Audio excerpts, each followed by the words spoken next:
All right. Okay, so this next speaker, as I've already anticipated before this one, is Jane Bay, who is an assistant professor of aerospace and Susan Wu Scholar here at Caltech. She got her PhD from Stanford in 2018, and she was a postdoc here as well as at Harvard at the Institute for Applied Computational Science. And she works on non-equilibrium fluid dynamics, in particular turbulence and boundary effects. I'm really looking forward to it.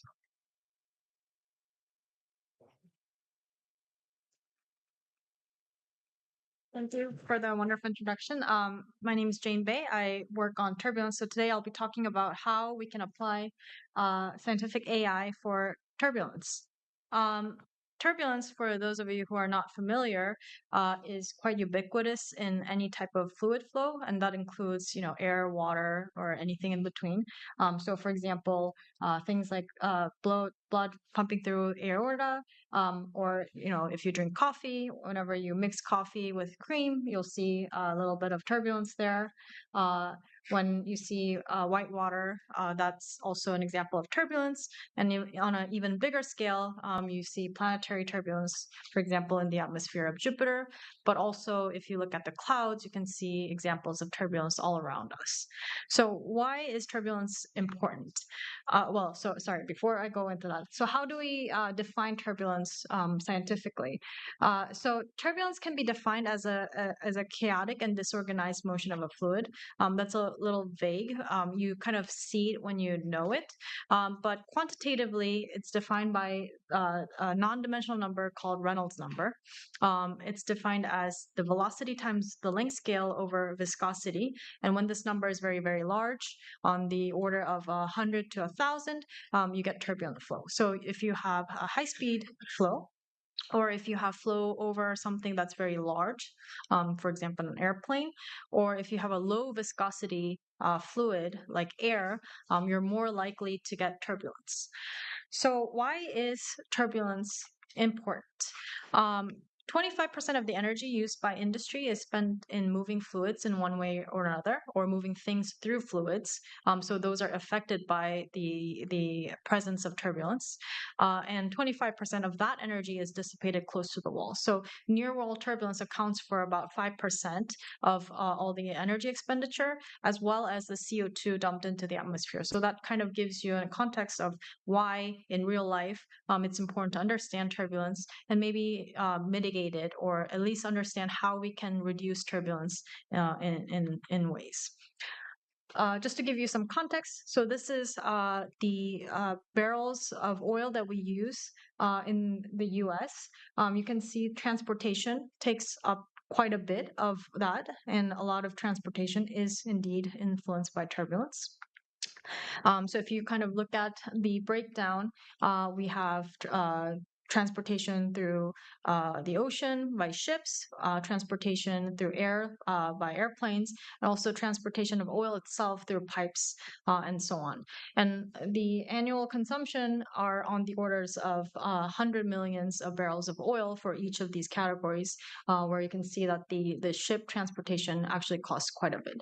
So if you're able to reduce 30% in drag, in turbulence drag for these applications, actually the annual savings would be on the order of tens of billions for all of these applications. So that's kind of more of the practical impact of turbulence. Obviously, turbulence, as Richard Feynman has put it, is the last standing question of classical physics. So there's also a scientific reason for trying to understand turbulence at a deeper level.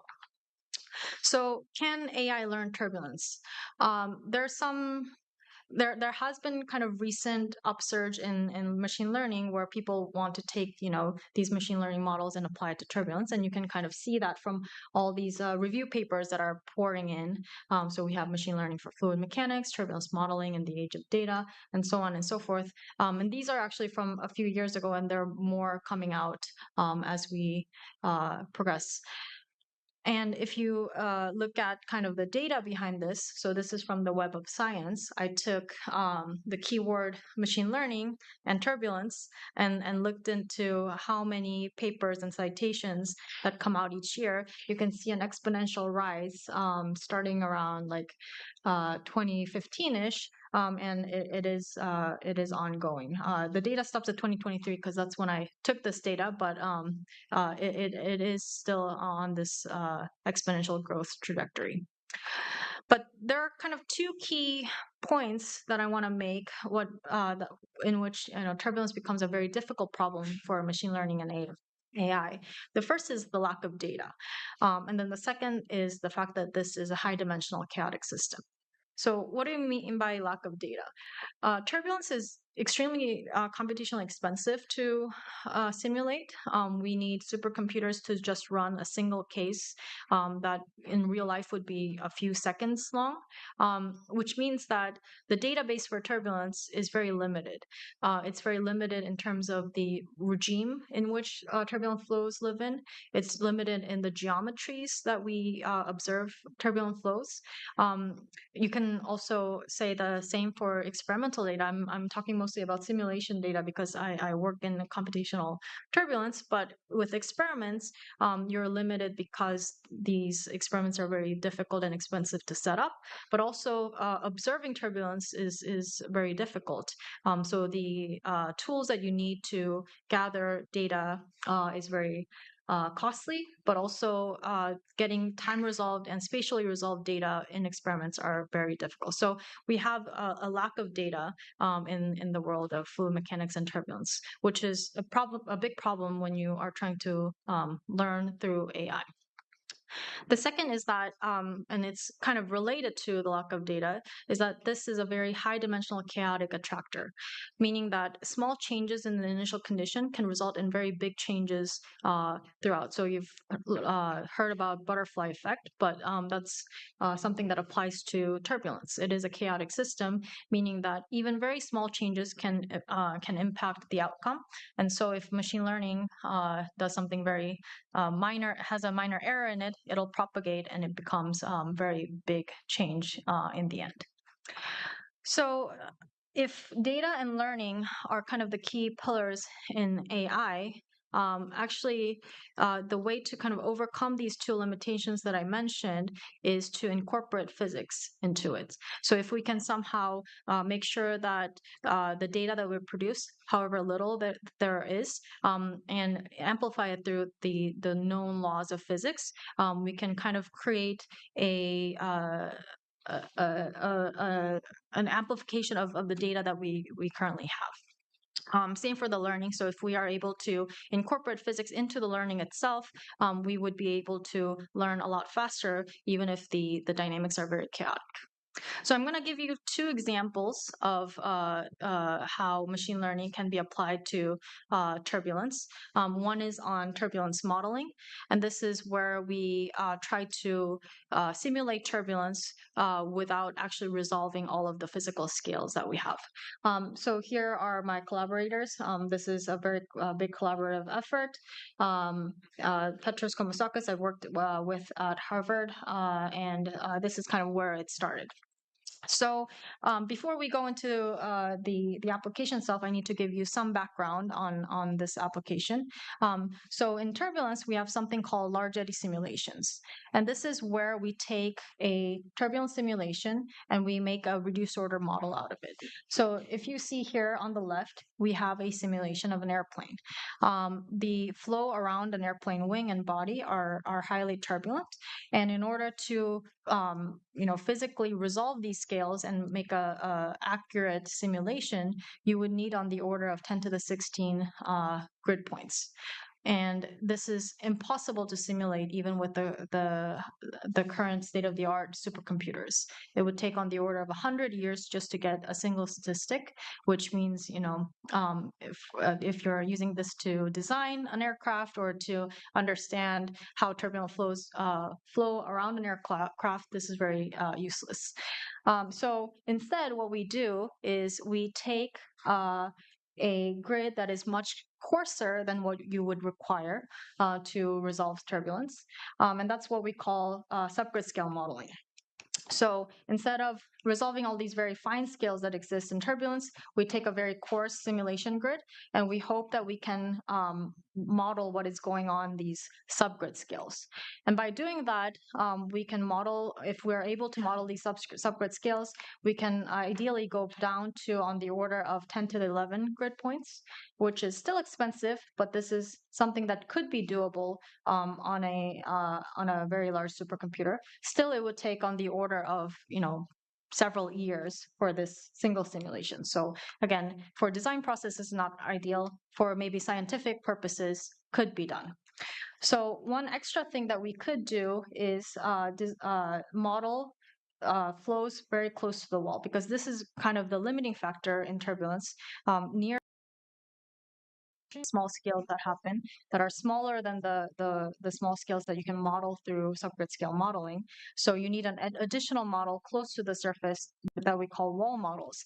And that would bring you to about on the order of 10 to the 8 grid points. And this simulation, this was a video, if you didn't see, uh, was done through this wall modeled large eddy simulation. So this simulation can be done on the order of a couple of days, maybe a day, if you have a very large supercomputer. So again, this is now reaching the point where you can actually do design through uh, through simulations. So we want to develop these models because, again, simulations are only as accurate as the models themselves. So you want an accurate model for the small scales, and you want an accurate models for the flow close to the wall. And today I'll be focusing on this second model, that is the model close to the wall. So wall modeling for LES, the way it works is that you have a core simulation grid. You take some fluid data, you put it into the wall model, and the wall model is giving you a wall shear stress prediction. And this wall shear stress is applied back as a boundary condition. And that allows you to kind of bypass the physics that happen within these couple cells near the boundary surface, and you can get a pretty accurate, at least low order statistic of turbulent flows. Now, this diagram tells you kind of what wall model LES looks like, but if you kind of switch the wording of this, this becomes a very good candidate for reinforcement learning. So you have an environment that is your course simulation grid. You have information from a off-wall grid that becomes your states. Your wall model is your agent, and then your action is your boundary condition that you put in. And then obviously the reward would have to be calculated based on the ground truth and what the model is doing. So this was kind of our idea. This was a very novel idea back in, I guess, 2020. No one has done it before, but there was a big problem. One is that in order to do this, again, you need this reward, and the reward has to be based on a ground truth. Now, for simulations, for Reynolds numbers that are relatively low, we have enough information, we have enough data to to calculate this reward based on prior simulations. But for higher Reynolds number flows that we really want to tackle, for example, the flow over an aircraft, we don't really have simulation data or even experimental data to allow us to calculate this reward. So how do we really learn this model for those high Reynolds number flows that we don't have data for? Um, and so the question becomes, how do you leverage low Reynolds number data to account for high Reynolds number flow? So then here's a very quick simulation of turbulent flow at two different Reynolds numbers. You can see what is the low Reynolds number turbulent flow versus a high Reynolds number turbulent flow just from the fact that this has very few scales just by eye. You can see that even though it is turbulent, it's pretty simple. And then here you have very wide range of scales that are interacting. And you can see they are somewhat similar in appearance, but the details of the flow are quite different. So this is where the physics comes in, and this is called the law of the wall. the fact is that even if you have a low Reynolds number flow versus a high Reynolds number flow, if you non-dimensionalize a flow in a certain way, all of that data can be collapsed into what we call this law of the wall. Now, this is only true when you have no pressure gradient effects and you have a flat plate. So this is a limited case, but I'm just showing it as kind of a example. So again, if you are able to non-dimensionalize your velocity and your length scales with what we call the friction velocity, which is derived by the wall shear stress, we're able to get this nice collapse. So that means that if we know what the wall shear stress will be for low Reynolds numbers, we can extrapolate to high Reynolds numbers. And that's what we did. So for this wall model, essentially the states, as you can see here, are non-dimensionalized through this plus sign, which indicates the non-dimensionalization that I showed before. And so by doing that, even though the reinforcement learning model only takes input from low Reynolds number data for the training, it is able to extrapolate to very high Reynolds number data once you test. So here we're training on Reynolds number that's on the order of 2,000, 4,000, so on the level of 4,000, but we're able to extrapolate onto Reynolds numbers that are on the level of 10 to the power of 10. I won't go into too much detail on how we did the training and all of these details. That can be found in this paper in Nature Communications from 2021. But we took so here we have these states, rewards, and actions that are based on this law of the wall. And by doing that, what we were able to capture is that from very low Reynolds numbers to very high Reynolds numbers, you can see that the testing mean velocity profiles lies on this dotted line that's a little difficult to see here, that is given by the law of the wall. So even though we've trained on very low Reynolds number data, that is around this range here, we are able to extrapolate to very high Reynolds numbers.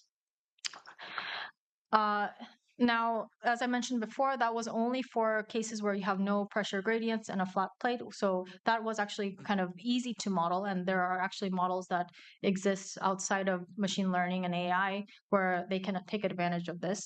It becomes a bit more harder when you have non-flat surfaces. So as you can see here, you have a curved surface.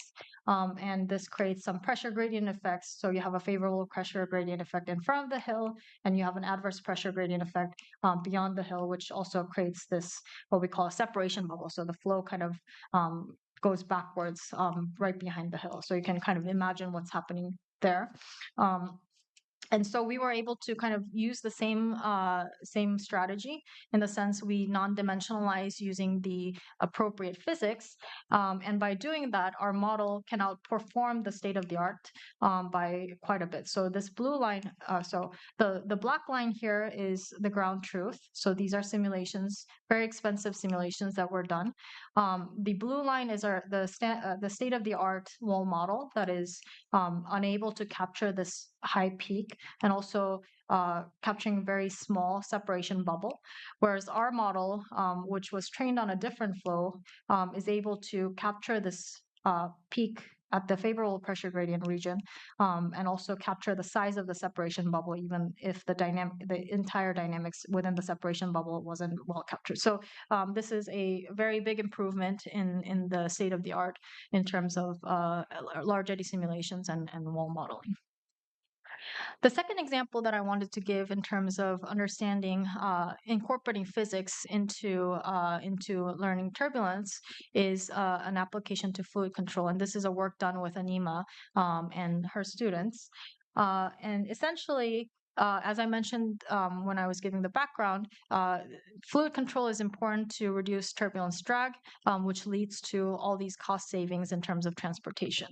So one kind of control strategy that is well known, and it's been known since the 90s, is this idea of having a blowing and suction at the wall. So you might have some actuators or jets on the surface that essentially does an opposition of a detection plane that is a little away from the wall. So what happens is you have a surface, and then you have a detection plane where you have some wall normal velocities going up and down, and the actuators on the wall will opposite do an opposite movement of that.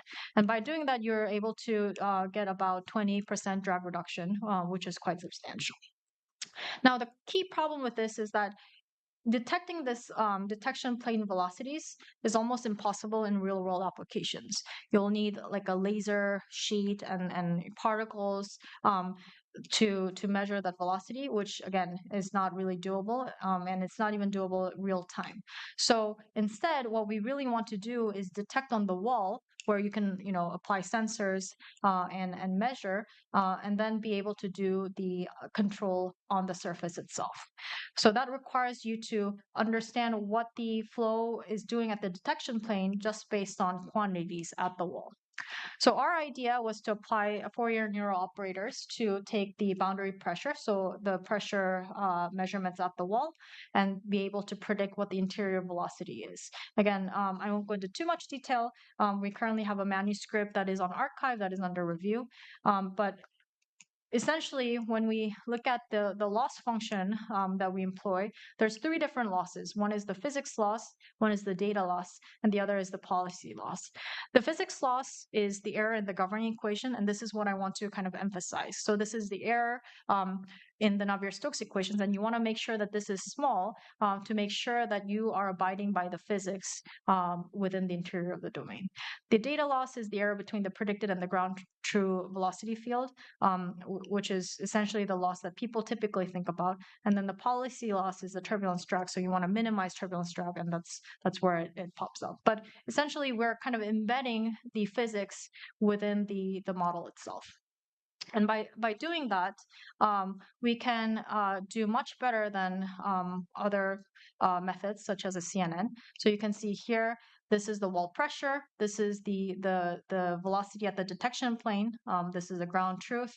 This is what our Fourier neural operator is able to do, and this is what the convolutional neural network is able to do. So you can see that the FNO does much better than the CNN. We can go even further and actually apply. So that actually gives you an opposition control where you have a little over 30% drag reduction compared to no control. You can go even further, and instead of using opposition control, you can do reinforcement learning here. And instead of saying like we want to do opposition of what is happening at the detection plane, we just want to do what is best based on the reinforcement learning policy. And turns out we can do a little better than just opposition control. So here you can see this. This line is the opposition control, and here we have a FNO optimal control that can achieve on the order of 40% drag reduction. So again, by incorporating the physics within the learning itself, even if it's a chaotic system, you are able to learn something through it. So just to kind of summarize, I'm going to keep it simple. Can AI learn turbulence? The answer is yes, but it needs the physical understanding of turbulence. And it goes beyond just turbulence. You need domain knowledge and wherever you're applying machine learning.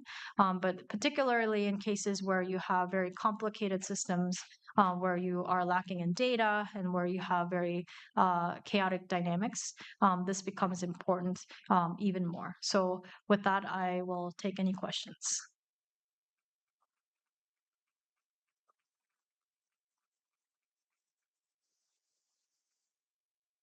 Um,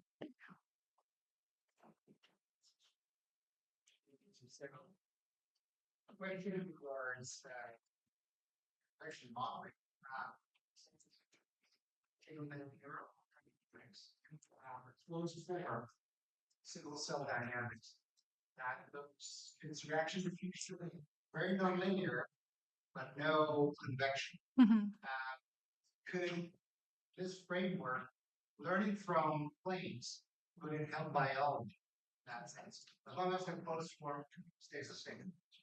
Um, so So I guess it depends on what kind of physics you're incorporating into the flow. So here, for example, the only thing that we're encoding for is a turbulent boundary layer. Now, if you have things like stratification or things like, um, salinity or passive scalars, then those will have to be incorporated into the learning process, which I haven't done here. But the framework will remain the same. So you'll be able to learn through the same process. You'll just have to incorporate whatever physics you need in the problem that you're dealing with.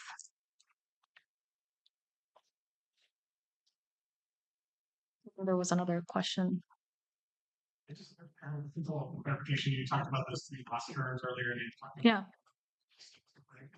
you, I was a little confused how to interpret that first one. When you mean like how the model is recovering, like you would get from RNA Stokes, or you mean like So equations themselves? Like, r- right. So we're trying to recover the velocity field, and the velocity field has to adhere to the Navier-Stokes equation. So essentially, it's the error in how much the recovered velocity field deviates from the Navier-Stokes equations themselves.